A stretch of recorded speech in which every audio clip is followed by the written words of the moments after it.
मनोज अपनी मां अनुपमा के साथ एक गांव में रहता था। मनोज के पिता का देहांत हो चुका था। अनुपमा गांव के घरों में काम करने जाती, उसी से दोनों का गुजर बसर होता था। एक दिन मनोज ने अपनी मां से कहा, मां, तुम इतनी मेहनत करती हो, मुझे बिल्कुल अच्छा नहीं लगता। मैं अपनी पढ़ाई छोड़कर कुछ काम ढूंढ लेता हूँ। यह सुनकर अनुपमा रोने लगी। उसने कहा, बेटा, कुछ दिनों की बात है, तू पढ़ लिख कर अच्छी नौकरी करने लगेगा तो मुझे काम करने की ज़रूरत नहीं पड़ेगी। फिर मैं तेरी शादी कर दूंगी। बहू के आने पर मुझे आराम ही करना है। तू अपनी पढ़ाई पर ध्यान दे। मनोज माँ को बहुत समझाता है, लेकिन अनुपमा उसकी बात नहीं मानती। उसे उम्मीद थी कि मनोज पढ़ लिख कर बड़ा आदमी बन जाएगा। इसी तरह कुछ साल बीत गए। मनोज की पढ़ाई पूरी हो गई, उसे नौकरी भी मिल गई। एक दिन मनोज घर आया और उसने अपनी माँ से कहा, माँ, अब तुम्हें काम पर जाने की कोई ज़रूरत नहीं है। मेरी बहुत अच्छी नौकरी लग गई है। अब तुम आराम करो। अनुपमा उसकी बात मानकर काम छोड़ देती है। कुछ दिन बाद मनोज के लिए एक बड़े घर से रिश्ता आया। अनुपमा बहुत खुश हुई। उसने खुशी खुशी मनोज का विवाह कर दिया। अपनी नई बहू नीतू को पाकर अनुपमा बहुत खुश हुई। वह अपनी बहू को कोई काम नहीं करने देती, सारा काम स्वयं करती।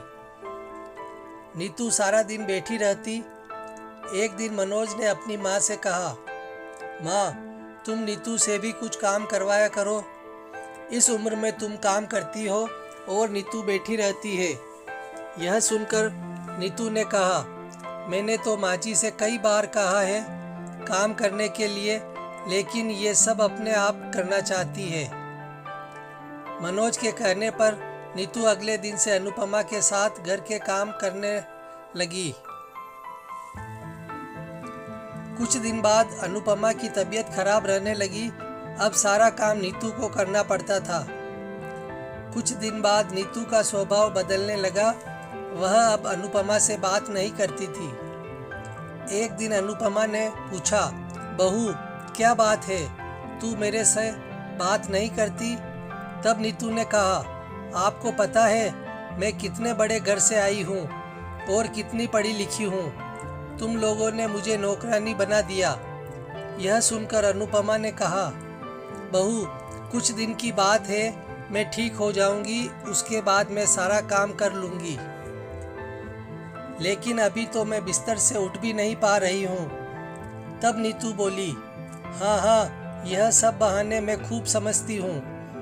मैंने काम करना शुरू किया तो आपने सारा काम मेरे ऊपर डाल दिया।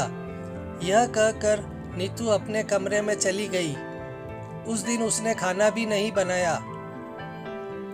शाम को जब मनोज घर आया तब नीतू ने कहा, सुनो जी, मैं इतना काम नहीं कर सकती, इसलिए मैं अपने पिता के घर जा रही हूँ। तुम्हें अपनी माँ की सेवा करनी है तो करो, मुझसे यह सब नहीं होगा। यह सुनकर मनोज गुस्से में बोला, मैंने शादी अपनी माँ को आराम देने के लिए की थी। अगर तुम घर का काम नहीं करोगी तो माँ इस बीमारी में कैसे काम करेगी? यह सुनकर नीतू गुस्से में अपने घर जाने के लिए चल दी। तभी अनुपमा ने उसे रोका और कहा, बहू, इस घर को छोड़कर मत जाओ, मैं सारा काम कर लूँगी। नीतू फिर भी नहीं मानती और अपने पिता के घर चली जाती है। उसके जाने के बाद अनुपमा रोती रहती है। मनोज कहता है, माँ, तुम रो क्यों रही हो? उसका गुस्सा कम होगा तो वह आ जाएगी। यह सुनकर अनुपमा कहती है, बेटा, तू अभी उसे लेकर आ और जब तक वह नहीं आए तू भी उसके साथ रहना। मनोज कहता है, माँ, मैं तुम्हें इस हाल में छोड़कर कैसे जा सकता हूँ? लेकिन अनुपमा कहती है, तुझे मेरी कसम, नहीं तो मैं अन्न जल त्याग दूंगी और मर जाऊंगी। अनुपमा की जीत के आगे मनोज हार जाता है और नीतू को लेने उसके घर पहुंच जाता है।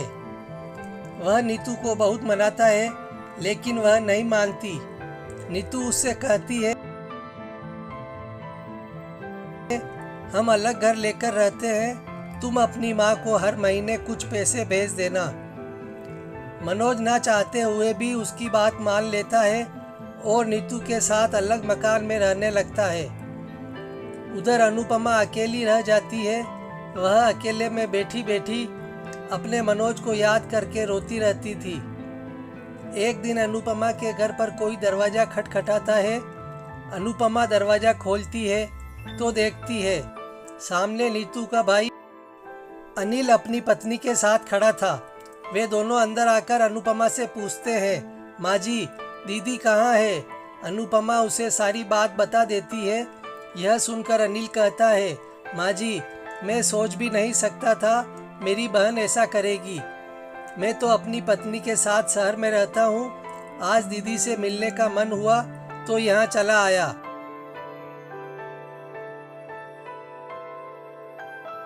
और इतनी बड़ी बात मेरे माता पिता ने भी मुझे नहीं बताई। यह कहकर वह चला जाता है। कुछ दिन बाद नीतू अपने पिता के घर जाती है।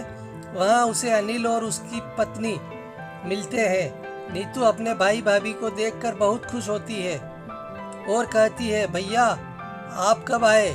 मुझसे मिलने क्यों नहीं आए? और माँ पिताजी कहाँ है? तब अनिल ने कहा, मेरी पत्नी माँ पिताजी के साथ नहीं रहना चाहती थी, इसलिए मैंने उन दोनों को घर से निकाल दिया। और तू भी अब कभी यहाँ मत आना। यह सुनकर नीतू के होश उड़ जाते हैं। वह रोने लगती है और कहती है, भैया आप मुझे इतना प्यार करते थे, अब कैसी बातें कर रहे हो? और इस उम्र में माँ पिताजी कहाँ जाएंगे? आप उनके साथ ऐसा कैसे कर सकते हैं? तब अनिल ने कहा, जब तू अपनी सास के साथ ऐसा कर सकती है तो मैं क्यों नहीं कर सकता? मैं भी तो तेरा भाई हूँ। यह सुनकर नीतू को अपने किए पर बहुत पछतावा होता है। वह भागकर अपने घर पहुँच जाती है और मनोज के पैरों में गिर जाती है।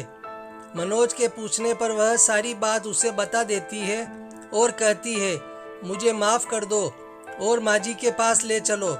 मैं उनसे माफ़ी मांग लूँगी। मेरे किए की सज़ा मेरे माता पिता को भी भुगतनी पड़ रही है। जाने वे किस हाल में होंगे। मनोज नीतू को लेकर अपने घर पहुँच जाता है। घर में घुसते ही नीतू अनुपमा के पैरों में गिर जाती है और अपने किए व्यवहार के लिए माफ़ी मांगती है।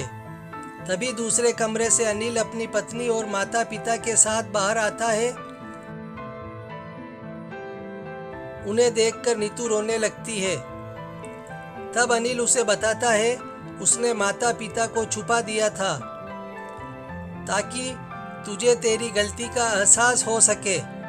अनिल के माता पिता भी अनुपमा से माफ़ी मांगते हैं। इस तरह मनोज, नीतू और अनुपमा तीनों खुशी खुशी रहने लगते हैं।